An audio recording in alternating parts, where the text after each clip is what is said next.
So you're in Chengdu and you don't know what to do? Come with me. I'll show you.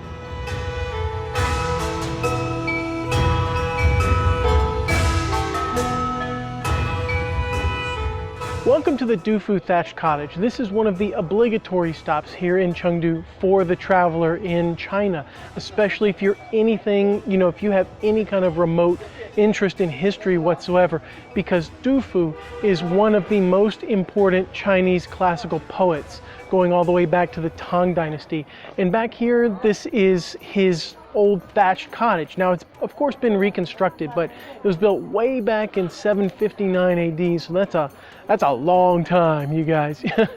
And Tang poetry is probably the most famous kind of poetry here in China. He was at his most prolific during this time when he was living here in Chengdu. He wrote over 240 different poems, a lot of which are still taught today in schools. They're very, very popular. He's almost like the William Shakespeare of China if he only wrote poetry.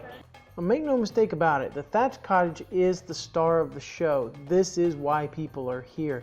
They're here to see where Dufu slept, where he cooked his meals, where he ate, where he composed his poems, and to see what he saw every day. That's why they're here. So this is the main attraction, and it has the most people around it. But it's not the only thing that's here. There are lots of different pagodas that have different meanings throughout history and have different historical values. There is an exhibition hall, there is a museum, there are lots of paths and a fairly decent sized kind of park to walk around where you can just enjoy the greenery, I guess. And there are lots of couples and families, there are artists, there are people just standing around reading and having a good time taking pictures. So it's not the only thing that you can do here, just go see a thatched cottage. That's not it at all. You can get a nice little sense of what Chengdu people are like, what Sichuan people are like, and what the local culture is here. So I'd recommend you coming here and paying a visit to this place. But what I really, really like about this place is the fact that it's just really, really green. You forget that this is actually the middle of downtown Chengdu. You forget that you're in the city, and it's just nice to be in a place where there's not buses honking all the time, there's not people shouting, or it's just it's a nice break from the city, and that's something I can always appreciate living in this city, living in China in general. So how do you actually get to the Dufu Thatched Cottage? Well, it's pretty easy. As you can see behind me, there are quite a number of buses that come here, and you can take any one of them to the Dufu Thatched, and it puts you out right in front of the place, right in front of the place. You cannot miss it.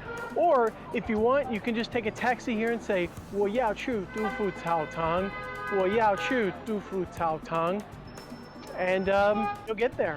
In history, Chengdu in Sichuan has been called the Tianfu Zhiguo, which is like the land of abundance, the land of plenty. And when you're here in a place like this, it's not hard to see why. It's not difficult to imagine Dufu sitting here by the little rivers and amongst the flowers, composing his poems. All 240 of them he did while he was here. It's not difficult.